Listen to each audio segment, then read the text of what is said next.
விலை, நிறைந்த தரம். தங்கள் தேவைகள் அனைத்தும் ஒரே இடத்தில். ஜெயச்சந்திரன். மேஜராக வந்து அதிமுக வந்து அவர் எந்த விதமான அட்டாக்கும் அவர் பண்ணலை. காரணம் என்னென்னா வந்து மேலிடத்துலேருந்து அவர் போட்டிருக்கிற ஒரு உத்தரவு. அம்பேத்கர் அமித்ஷா விஷயத்தில் வந்து ரொம்ப அமித்ஷாவெல்லாம் அட்டாக் பண்ணலை, சைலண்டாக தெரிவிச்சிருக்காங்க. ஆனால் வந்து அது எதிர்பார்த்த வீரியத்தோடு இல்லை. அது மில்கி மிஸ்ட் பன்னீர். அப்போ இன்னைக்கு கூட எலெக்ஷன் கமிஷனோட சில அதிகாரங்கள் வந்து மக்களுக்கு சில ஆவணங்கள்லாம் கொடுக்கக்கூடாதுன்னு ஒரு ஆர்டரை போட்டிருக்காங்க. அதை பற்றி ஏதாவது கருத்து சொல்கிறாரா? விமர்சனம் சார், இதுக்கப்புறமா அவங்க பேச்சுவார்த்தை நடத்துறாங்களா? இதெல்லாம் அரசியல், இதெல்லாம் சாதாரண சார். எவ்வளவோ விமர்சனங்கள்லாம் அப்புறம் 2019 தேர்தலுக்கு முன்னாடி பாமக அதிமுகவை பற்றி என்னென்ன விமர்சனம் வச்சாங்க. டயர் நக்கின்னாங்க. பாஜக வேணும்னு ஒரு கும்பல் இருக்குது, வேணாம்னு ஒரு கும்பல் இருக்குது. ஸோ இந்த ரெண்டு குரூப்புக்கு நடுவில் எடப்பாடி வந்து தள்ளாடின்னு இருக்காரு. அவங்க சொல்கிறதையும் கேட்குறாரு, இவங்க சொல்கிறதையும் கேட்குறாரு.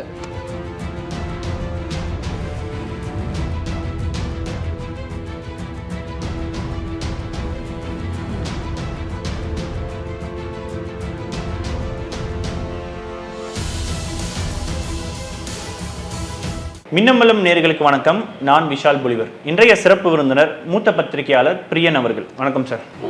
அண்ணாமலை அவர்கள் எம்ஜிஆர் அவர்களுடைய நினைவு நாள் தொடர்பாக ஒரு அறிக்கையை வெளியிட்டிருக்காரு சார். அதில் வந்து குறிப்பாக சொல்ல போனோம்னா, எம்ஜிஆர் அவர்கள் ஒரு சகாப்தம், எம்ஜிஆரினுடைய அந்த நல்லெண்ணங்களை வந்து பிரதமர் நரேந்திர மோடி இன்னைக்கு செயல்படுத்திக்கிட்டு இருக்காரு அப்படின்ற ஒரு விஷயத்தை சொல்லியிருக்காரு. குறிப்பாக சொல்ல போனோம்னா, பாஜகவை பொறுத்த வரைக்கும் இந்த 50 ஆண்டு கால திராவிட ஆட்சியில் தமிழ்நாடு வந்து நாசமாக போயிருக்கு, ஊழல் ஆட்சி, இந்த மாதிரியான பல குற்றச்சாட்டுகளை வந்து சொல்லியிருந்தாங்கன்னு சொல்லலாம். அதில் எம்ஜிஆர் ஆட்சியும் தான் இந்த திராவிட ஆட்சியிலும் வருது அப்படின்னும் பொழுது அண்ணாமலையினுடைய இந்த கருத்தை நம்ம எப்படி புரிஞ்சுக்கிறது? அண்ணாமலையினுடைய கணக்கு என்ன? அதாவது இன்னைக்கு வந்து எம்ஜிஆரோட நினைவு நாள். ஸோ இன்னைக்கு எம்ஜிஆர் வந்து அவர் பாராட்டி பேசுறதுல ஒரு சகாதுன்னு சொல்றதெல்லாம் ஒன்றும் தவறு கிடையாது, உண்மையும் கூட. ஆனால் வந்து 50 வருட திராவிட ஆட்சி போன்ற விஷயங்களை விமர்சிச்சது இருக்கு இல்லையா, அது வந்து லண்டன் போகிறதுக்கு முன்னாடி. ஸோ அண்ணாமலையோட அரசியலை வந்து லண்டனுக்கு முன் லண்டனுக்கு பின்னு பார்க்கணும். லண்டனுக்கு முன் அவர் ஜெயலலிதா விமர்சித்தார், அண்ணாவை விமர்சித்தார், அதிமுகவை கூட ஊழல் கட்சியெல்லாம் கூட சொல்லியிருக்காரு, அது மாதிரிலாம் பல பண்ணியிருக்காரு. பட் லண்டனுக்கு பின் அவர் வந்த பிறகு அவருடைய பாலிடிக்ஸ் இருக்குல்ல, பாஜக பாலிடிக்ஸ் தமிழ்நாட்டில் அது கொஞ்சம் ஒரு சேஞ்சை சந்திச்சிருக்கு. அவர் வந்த பிறகு இது வரைக்கும் லிமிட் கொடுக்கப்பட்டிருக்காரு. மேஜராக வந்து அதிமுக வந்து அவர் எந்த விதமான அட்டாக்கும் அவர் பண்ணலை. காரணம் என்னென்னா வந்து மேலிடத்துலேருந்து அவர் போட்டிருக்கிற ஒரு உத்தரவு என்னென்னா, வரப்போகிற எலெக்ஷன்ஸில் எப்படிப்பட்ட கூட்டணி அமைன்னு தெரியாது, உங்களை நம்பி நாங்கள் வந்து இந்த கூட்டணியை வந்து பாராளுமன்ற தேர்தலில் வந்து தனியாகவே நம்ம போனோம். நீங்கள் எண்மக்கள் யாத்திரையெல்லாம் போயிட்டு பெருசாக செல்வாக்கு வந்திருக்கு. நீங்கள் இப்போ 18% ஓட்டு வாங்கியிருக்கீங்க நீங்கள் சொல்கிறீங்க. பாஜக தனியாக 11% வாங்கியிருக்கீங்க. அதில் கூட்டணி கட்சிகள் ஓட்டை கழிச்சா நீங்கள் 8% தான் வாங்கியிருக்கீங்க. ஏற்கனவே 19 நீங்கள் வாங்கினது 5.8% வாங்கியிருக்கீங்க. ஸோ அப்படி இருக்கும்போது இது ஒன்றும் பெரிய விஷயம் கிடையாது. அண்ணாமலை மீது தலைமை அதிருப்தியில் இருக்கா? அதிருப்தின்னு சொல்ல முடியாது, கொஞ்சம் அடைக்கவாசிங்க. அதிமுக நம்ம அந்த கதவை வந்து ஓப்பனாக வச்சுக்கலாம். அதனால் நமக்கு வந்து வாய்ப்பு இல்லாத போயிடும். நம்ம வந்து இப்போ 4 எம்எல்ஏக்களை 8 எம்எல்ஏக்களாக மாற்றணும், நம்ம இல்லை 10 எம்எல்ஏக்களாக வரணும். அதனால் அதிமுக நமக்கு இருக்கிற வாய்ப்பு, அதிமுகவோட கூட்டணி அமைக்கிறதுக்கான வாய்ப்பு இருக்குது. 21 நம்ம சேர்ந்து 75 இடங்கள் நம்ம வாங்கினோம். அந்த கூட்டணி நல்லா ஓரளவுக்கு பர்ஃபார்ம் பண்ணிட்டு. அதனால் நீங்கள் வந்து அதிமுகவை ரொம்ப விமர்சனம் பண்ணாதீங்க அப்படின்றத. அவர் லண்டனுக்கு அப்புறம் அதிமுக பற்றி ஒன்றும் விமர்சனம் பண்ணியிருக்க மாட்டார். திமுக மேலே தான் அட்டாக் பண்ணுறாரு, திமுக ஃபைல்ஸ் வெளியில் விடுவேன்றாரு, அதெல்லாம் சொல்கிறாரு தவிர அதிமுக. ஸோ அண்ணாமலையை பொறுத்த மட்டும் அவர் வந்து மேலிடம் இருக்குன்னு சொல்லியிருக்குன்னா, நீ அதிமுகவை பற்றி விமர்சனங்களை பண்ணாதீங்க, அதுவும் தனிப்பட்ட முறையில் எதுவும் பண்ணாதீங்க. அதிமுகவும் பாஜக பற்றின விமர்சனங்கள் வந்து பண்ணுறதில்லை. அவங்களுக்கு சொல்கிறதுக்கெல்லாம் ஆதரிக்கிறாங்க, ஒன் நேஷன் ஒன் எலெக்ஷன் ஆதரிக்கிறாங்க. அப்புறம் வந்து அந்த அமித்ஷா விஷயத்தில் வந்து அமித்ஷா விஷயத்தில் வந்து ரொம்ப அமித்ஷாவெல்லாம் அட்டாக் பண்ணலை, சைலண்டாக தெரிவிச்சிருக்காங்க. ஆனால் வந்து அது எதிர்பார்த்த வீரியத்தோடு இல்லை, அது சைலண்டாக ஓரளவுக்கு ஏதோ நாங்களும் வந்தோம் கடமையை செஞ்சோன்ற மாதிரி செஞ்சுட்டு போயிருக்காங்க. கருத்தே சொல்லாமல் இருந்தால் சரி, ஆனால் கருத்து சொல்லியிருக்காங்க. ஆனால் வந்து அம்பேத்கரை வந்து அமித்ஷா இழிவுபடுத்தினதுக்கு என்ன கடுமையாக கண்டனம். நேற்று ஆரம்பித்த கட்சி ஆரம்பித்த விஜயோட அறிக்கையை பாருங்கள், அதிமுகவோட அறிக்கையை பாருங்கள், எப்படி கண்டனம் வந்து விஜய் தெரிவிச்சிருக்காரு பாருங்கள். ஸோ நம்ம பாயிண்ட் என்னென்னா வந்து எப்படி ஸ்டாலின் தெரிவிச்சிருக்காரு பாருங்கள், வேறு பல கட்சிகள் எப்படி தெரிவிச்சிருக்கு பாருங்கள். ஸோ வெறும் பாஜகவுக்கு பின்னடைவுன்னு சொல்லிட்டு அவங்க கடந்து போனாங்க. அதுதான் என் கருத்துன்னு அவர் போகிறாரு. அதே மாதிரி அலகாபாத் நீதிபதி முஸ்லீம்களுக்கு எதிராக பேசினார். அவருக்கு எதிராக இம்பீச்மெண்ட் தீர்மானத்தில் அதிமுக ராஜ்யசபாவில் கைது போட மாட்டேன்ட்டாங்க. ஸோ இந்த மாதிரி பல விஷயங்கள் வந்து இருக்குது. அண்ணாமலைக்கு இதுக்கு முன்னாடி கொடுத்த அந்த ஃப்ரீ ஹேண்ட் வந்து இப்போ கொஞ்சம் ஃப்ரீ ஹேண்ட் எதுனா அவரோட ஃப்ரீ ஹேண்ட் வந்து திமுக கட்சி வளர்ச்சி அப்படின்னு ஒரு விஷயம் இருக்குல்ல, அதுல வந்து அண்ணாமலைக்கு ஃப்ரீ ஹேண்ட் கொடுக்குறாங்க. கட்சி வளர்ச்சி, திமுகவை எதிர்க்கிறது, அதுலலாம் ஃப்ரீ ஹேண்டு. அதிமுக விமர்சனம் பண்றது அதுலலாம் கொஞ்சம் அவருடைய பவர்லாம் கட் பண்ணியிருக்காங்க. ரொம்ப அதிகமாக அளவுக்கு அதிகமாக அந்த சைடே போகாதீங்க. திமுகவை என்ன வேணால் அட்டாக் பண்ணுங்கள் பண்ணிக்கோங்க, பட் ஆனால் வந்து கட்சியை வளருங்க, அது வேறு விஷயம். பட் அதிமுக அட்டாக் பண்ணாதீங்க. நம்ம இந்த 26 தேர்தலில் நமக்கு எப்படிப்பட்ட கூட்டணி அமைன்னு சொல்ல முடியாது. ஏற்கனவே வந்து நம்ம வந்து 21 தேர்தலையே நம்ம டிடிவியெல்லாம் சேர்த்துட்ருக்கணும், சேர்த்துனா கொஞ்சம் நல்லா டப் கொடுத்துருப்போம் டிஎம்கேக்கு. நீங்கள் அந்த சமயத்தில் சேர்க்க முடியாது போயிடுது இபிஎஸ் சொல்லி. இந்த வாட்டி நம்ம பெரிய கூட்டணி, மெகா கூட்டணி அமைக்க வேண்டியிருக்கு. அதனால் வந்து நீங்கள் அதிமுகவை பற்றி ஒன்றும் விமர்சனம் பண்ண வேண்டாம்ன்றதுனால அதிமுகவை நெருங்கிட்டு இருக்கு. அதில் ஒன்றும் சந்தேகமே கிடையாது. பல விஷயங்கள் நெருங்கிட்டு இருக்கு. பல விஷயம் அதிமுகவுக்கு வந்து இதுல விருப்பம் இல்லைன்னு சொல்றாங்க. அவங்க சொல்றாங்க 2026லயும் பாஜகவோட கூட்டணி இல்லை அப்படின்றது தான் ஸ்ட்ராங்கா சொல்றாங்கன்னு போது இப்போ என்ன எக்ஸ்பெக்டேஷன்ல பாஜக வந்து நான் சொன்னது one election one nation one election எப்படி ஒத்துப்பாங்க? ஜனநாயக பூர்வமான இதே கிடையாது. அது இதுக்கு முன்னாடி தான் சார் ஆதரிச்சாங்க, இப்போ ஆதரிக்கல. இல்லை அவங்க என்னன்னா இது 2014ல வேற மாதிரி பேசினாங்க. ராம்நாத் கோவிந்த் கமிட்டி வந்தபோது நாங்கள் ஏதோ கேள்விலாம் கேட்டோம். நாங்கள் இப்போ வந்து ஆதரிக்கிறாங்க. அவங்க ஸ்டாண்ட் அவங்களுக்கே குழப்பமா இருக்கு ஆக்சுவலாக வந்து. ஸோ நம்மளுடைய பாயிண்ட் என்னென்னா வந்து அப்போ கனிம வள திருத்த சட்டத்தையும் ஆதரிச்சிங்க, ஸ்டேட் கவர்மெண்டோட ரைட்ஸ் போச்சு இல்லை, அதையும் ஆதரிச்சிங்க. 23ஆம் வருஷம் 8ஆம் மாதம் ஆதரிச்சிங்க. ஸோ அதனால் வந்து கூட்டணி இருந்தாங்க, இப்போ கூட்டணி இல்லை இல்லையா? இல்லை நான் சொல்கிறது கூட்டணியில் இருக்காங்களோ இல்லையோ அவங்க கொண்டதில்ல. இப்போ கூட்டணியில் இல்லை, ஏன் ஒன் நேஷன் ஆதரிக்கிறீங்க? தேவையே இல்லைல்ல. எவ்வளோ கட்சிகள் பேசாமே இருக்காங்க, நீங்கள் ஆதரிக்கணும். நீங்களே வந்து அதை ஆதரிக்க வேண்டிய அவசியம் அவங்க என்ன சொல்லியிருந்தாங்கன்னா அந்த சட்டம் வந்து முழுமையாக வரும்பொழுது எங்கள் நிலைப்பாடை வந்து நாங்கள் தெரிவிப்போம் அப்படின்றதான் சொல்லியிருக்காங்க. இல்லை கரெக்டுங்க. சட்டம் இனிமேல் வந்து அந்த ரெக்கமெண்டேஷன், ராம்நாத் கோவிந்த் ரெக்கமெண்டேஷனில் உங்கள் கருத்து என்ன? ரெக்கமெண்டேஷன் புக்காக வந்துடுச்சு, நீங்கள் எதெல்லாம் கேள்வி கேட்டீங்க. சட்டம் வருது, பட் ரெக்கமெண்டேஷன்ஸ் பேரில் உங்கள் கருத்து என்ன? அதுதானே உங்கள் அரசியல் கட்சினா எதுக்கு இருக்குது? அரசியல் கட்சி எல்லாத்துலேயும் கருத்து சொல்லணும். ஒரு ரெக்கமெண்டேஷன்ஸ் வந்திருக்கு ஒன் நேஷன் ஒன் எலெக்ஷனை பற்றி. அப்போ இன்றைக்கி கூட எலெக்ஷன் கமிஷனோட சில அதிகாரங்கள் வந்து மக்களுக்கு சில ஆவணங்கள்லாம் கொடுக்கக்கூடாதுன்னு ஒரு ஆர்டரை போட்டிருக்காங்க. அதை பற்றி ஏதாவது கருத்து சொல்கிறாரா? அதிமுகவும் ஒரு கதவை திறந்திருக்கா பாஜகவுக்காக? கண்டிப்பா திறந்திருக்கு. அதிமுக பாஜக கதவை இப்போ மூடி வச்சிருக்கதா சொல்றாங்க. அது எலெக்ஷன் போது திறக்கிறதுக்கான வாய்ப்புகள் நிறைய இருக்கு. 2026 இல்லைன்னு அவங்க சொல்றாங்க சார். ரொம்ப ஸ்ட்ராங் அவங்க சொல்றாங்க சார். அரசியல் இதெல்லாம் வந்து நீங்க எதுவுமே இதெல்லாம் ரூல் அவுட் பண்ண முடியாது. இது நான் திமுக கூட்டணிக்கு சேர்த்து தான் சொல்றேன். எதையும் யார் ஒருவேளை சொல்றேன் அதிமுக வந்து பாஜக கூட்டணிக்கு போறாங்கன்னா வேற வழி இல்லாம தான் பாஜக கூட்டணிக்கு போறாங்கன்றதுதான் அந்த பொருள்படும். நமக்கு வேற வழி இல்லாம இல்ல. அந்த கூட்டணி 71 தேர்தலில் ஒர்க் அவுட் ஆயிருக்கு சார். நீங்க ஒர்க் அவுட் ஆயிருக்கு. 75 சீட் ஜெயிச்சதுக்கு இந்த கூட்டணி. ஆமாங்க, 75 சீட் 10 வருஷம் இன்குபன்சி, ஆன்டி இன்குபன்சில 75 சீட் ஜெயிச்சிங்களா? எப்படி ஜெயிச்சிங்க? அப்புறம் வந்து இப்போ அதிமுக என்ன சொல்றது, எங்க தொகுதியில வந்து சிறுபான்மையினர் ஓட்டு போடாததுக்கான காரணமே பாஜகன்னு சொல்றாங்க. கரெக்ட். வெளியில வந்து இங்க ஓட்டு போட்டாங்களா சிறுபான்மையோ? இல்ல, அது தேசிய தேர்தல் சார். அது அங்க வந்து மோடி வேண்டுமா வேண்டாமான்றது எந்த தேர்தலா இருக்கட்டுங்க, எந்த தேர்தலா இருக்கட்டும். நீங்க எனக்கு சிறுபான்மையோர் ஓட்டு கிடைக்கலன்னு வெளில வந்தீங்க, சரி ஓட்டு போட்டாங்களா? சரி, நீங்க பாஜகவோட சேர்ந்து சேராத இருந்தா கூட நாங்கள் வின் பண்ணுவோம் சொல்லியிருந்தீங்கன்னா, பாராளுமன்ற தேர்தலில் கோவை மண்டலத்தில் இருக்கிற 8 தொகுதிகளில் ஒரு தொகுதி தான் நீங்கள் வின் பண்ணிருக்கணும்ல. ஏன் வின் பண்ணல? 19 தோக்கல இல்ல, இப்ப ஜெயிக்கல இல்லையா? 19லயுமே பாஜகவோட கூட்டணி வச்சு ஜெயிக்கல இல்லைங்க. நான் சொல்றது என்னன்னா, சட்டமன்ற தேர்தலில் நீங்க 75 சீட் வாங்கினீங்கல்ல. இப்போ பார்லிமெண்ட்ல கோவை மண்டலத்தில் நீங்க ஒரு சீட்டா ஜெயிச்சிங்களா? இல்ல. பாஜகவும் ஜெயிக்கல, நீங்களும் ஜெயிக்கல. இப்போ நீங்க 2 பேரும் சேர்ந்து இருந்த சட்டமன்ற தேர்தல் உங்களுக்கு ஹெல்ப்ஃபுல்லா இருந்தது இல்ல. இந்த தேர்தலில் வந்து நீங்க தனியாக பிரிஞ்சிருந்து உங்களுக்கு எந்த நீங்க சாதிக்க முடியல.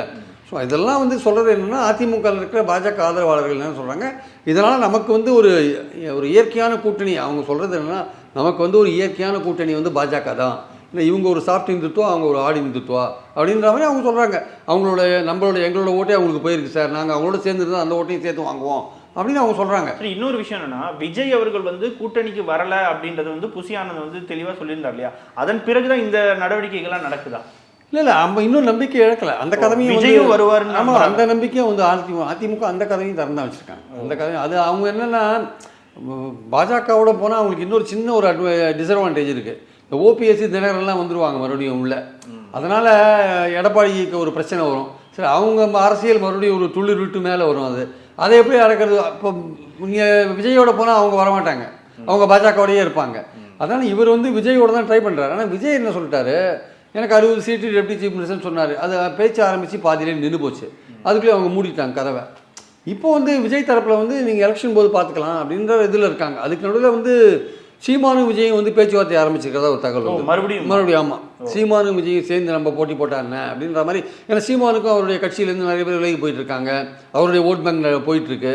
ஸோ இந்த வாட்டி நம்ம போட்டால் 8% கீழே போயிடுவோமோ? சரி, இந்த வாட்டி விமர்சனம் வச்சார், இதுக்கப்புறமா அவங்க பேச்சுவார்த்தை நடத்துறாங்களா? இதெல்லாம் அரசியல், இதெல்லாம் சாதாரண சார். எவ்வளவோ விமர்சனங்கள்லாம் அப்புறம் தான் 2019 தேர்தலுக்கு முன்னாடி பாமக அதிமுகவை பற்றி என்னென்ன விமர்சனம் வச்சாங்க. டயர் நக்கின்னாங்க. டயர் நக்கின்னு சொல்லிட்டு அப்புறம் போய் சேரலையா 19 தேர்தல் அதிமுகவும் பாமகவும்.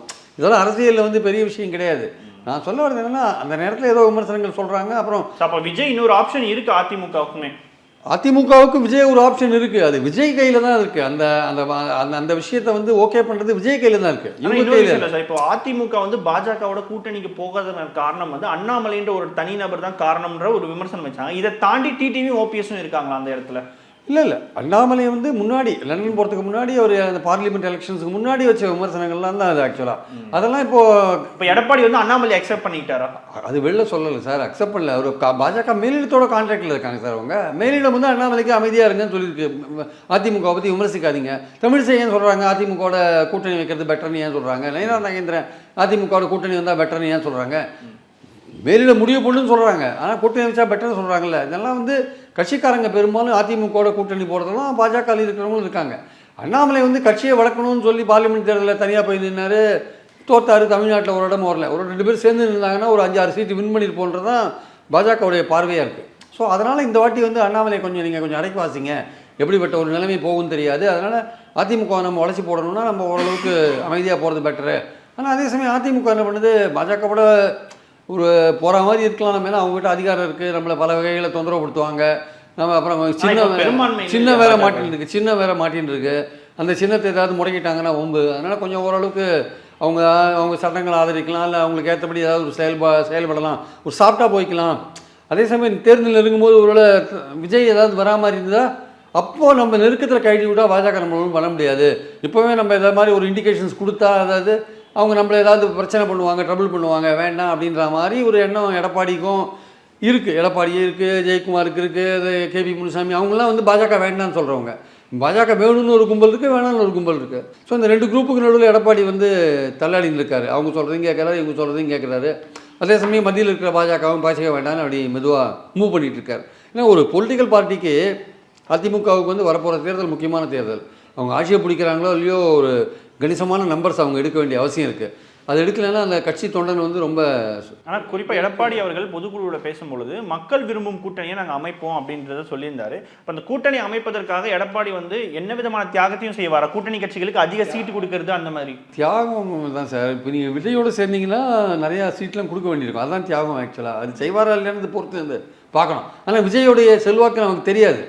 அன்டெஸ்டடாக இருக்குது. விஜயோட செல்வாக்கு அன்டெஸ்டடாக இருக்குது. அதனால் அவரை நம்பி 50 சீட்டோ 60 சீட்டோ கொடுப்பாரா, இல்லை டெப்டி சீஃப் மினிஸ்டருக்கு ஒத்துப்பாரான்றாலும் தெரியாது. அப்போ அன்டெஸ்டடாக இருக்கிற விஜய்க்கு வந்து இவ்வளோ சீட்டு கொடுக்க தயாராக இருக்காருன்னா அப்போ அவருக்கு டிமாண்ட் அதிகமாக இருக்கிறதுனாலயா? கூட்டணி அவர் அதிகமாக தேவைப்படுதுன்றதுனால இந்த அவருக்கு கூட்டணி தேவைப்படல சார். இவருக்கு எடப்பாடிக்கு தான் சொல்கிறேன். எடப்பாடிக்கு தான் தேவை.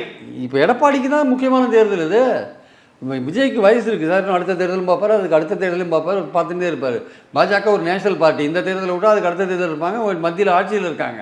உங்கள் நிலைமை என்ன? உங்கள் கட்சியும் பலவீனமாக இருக்குது, நீங்களும் பலமான கூட்டணி அமைச்சா தான் தேர்வீங்க. அப்படி இருக்கும்போது நீங்கள் வந்து எல்லா ஆப்ஷன்ஸையும் நீங்கள் பார்க்க வேண்டிய அவசியத்தில் இருக்குது. நீங்கள் பாஜக இன்றைக்கி வேண்டாம்னு நீங்கள் ஒரு ஜஸ்ட் கொஞ்சம் மாதம் 2-3 மாதத்துக்கு முன்னாடி நடந்த விஷயம் என்ன, ஒரு நாள் ராத்திரி கேட்குறாங்க அவர்கிட்ட, எடப்பாடிட்ட, பாஜகவோட கூட்டணி உண்டான்ட்டு. பாஜகவோட கூட்டணி கிடையாதுன்னு சொல்லிட்டு இருக்கணும்னு சொல்கிறாரு. கூட்டணி விஷயத்தெல்லாம் தேர்தலும் போது தான் முடிவு பண்ணணும்னு சொன்னார். அப்போயே வெளிப்படையாக வந்து நாங்கள் பாஜகவோட கூட்டணி இல்லைன்னு அவரே சொல்லியிருக்க முடியும். ஏன் சொல்லலை? இல்லைன்னு சொல்லுவார். ஏன் சொல்ல? மறுநாள் ஜெயக்குமார் காத்தால ஒரு 10 மணிக்கு அவர் சொல்கிறார் பாஜகவோட கிடையாதுன்றார். அதுக்கப்புறம் தான் வந்து எடப்பாடி மறுபடியும் சொல்கிறார் ஆமாம் பாஜகவோட கிடையாதுன்றார். முதல் நாளே அவருக்கு தெரியாத ஒரு கேள்வியை கேட்குறாங்க, பாஜகவோட இருக்கா இல்லையான்னு. கிடையாதுன்னு அவுட்ரைட்டாக சொல்ல. ஏன்னா மற்ற சமயத்தில் வந்து சொல்லியிருக்கார், பல தடவை சொல்லியிருக்கார். அன்றைக்கி சொல்லலை. ஏன்னா இன்றைக்கி கேட்டிங்கன்னா அவர் எப்படி சொல்லுவார் தெரியாது. ஸோ நம்ம பாயிண்ட் என்னன்னா கிடையாதுன்னு கூட சொல்ல முடியாது. ஆனால் இதெல்லாம் வந்து அரசியலில் வந்து சாதாரண விஷயம். 99 ஜெயலலிதா வந்து பாஜகவோட என் வாழ்நாளில் கூட்டணி கிடையாதுன்னாங்க. 2004 கூட்டணி சேர்ந்தாங்க. சேர்ந்து 40லையும் தோத்தாங்கன்னு வச்சுக்கோங்க. சேர்ந்தாங்க. அதனால் வந்து யார் சேருவாங்க எப்படி சேருவாங்க சொல்ல முடியாது. 78 79 வந்து காங்கிரஸுக்கும் டிஎம்கேக்கும் அவ்வளோ ஒரு பெரிய ஒரு இது மோதல் இருந்தது. 80 வந்து நேருவின் மகளே வருக நிலையான ஆட்சி தருகன்ட்டாங்க. உடனே கூட்டணி சேர்ந்தாங்க.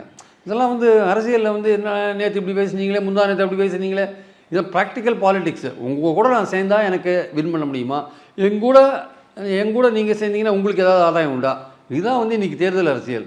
இதில் வந்து கொள்கை, அதில் பழனிசாமி ஒரு விதத்தில் கரெக்டாக இருக்குது. இதில் கொள்கைலாம் கிடையாது, வின்னபிலிட்டி தான் முக்கியம். அந்த பாயிண்ட்லாம் அவங்க மூவ் பண்ணுறாங்க ஆக்சுவலாக. ஏன்னா டிஎம்கே கூட்டணி இதுவரையும் ஸ்ட்ராங்காக இருக்குது. அதுக்கு எதிரான விஷயங்கள் நிறையா இருந்தால் கூட கூட்டணி ஸ்ட்ராங்காக இருக்குது. இதே கூட்டணி இப்படியே போச்சுன்னா அது 200 இடங்களை பெறுகிறதோ இல்லையோ, வெற்றி பெறதுக்கான வாய்ப்புகள் இருக்கு. அந்த இடத்துல தான் ஒரு செக் இருக்கு சார். இப்போ வெண்ணியரசு சொல்றாரு விசிகாவுக்கு இருக்கக்கூடிய வலிமைன்றது பார்த்தீங்கன்னா குறைந்தபட்சம் இரட்டை இலக்கையில வந்து இருக்கணும் சட்டமன்றத்தில் அப்படின்னு சொல்லியிருந்தாரு.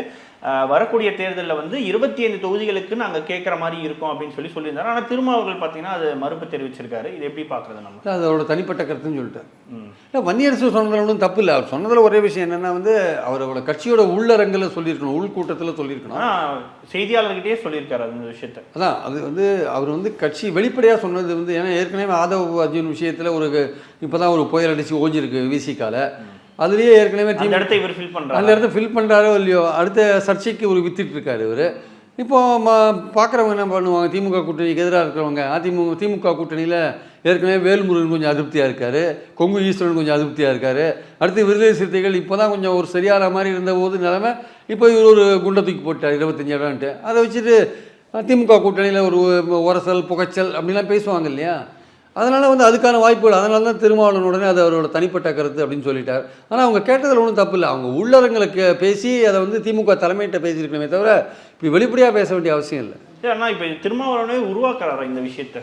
இல்லை, இது வந்து முக்கியமான கேள்வி. இதை வந்து நம்ம வந்து திருமாவளவன் வந்து இந்த மாதிரி இரட்டை அரசியல்லாம் அவர் பண்ண மாட்டார், இந்த மாதிரி இரட்டை வேட அரசியல்லாம் அவர் பண்ண மாட்டார்னு நான் நினைக்கிறேன்.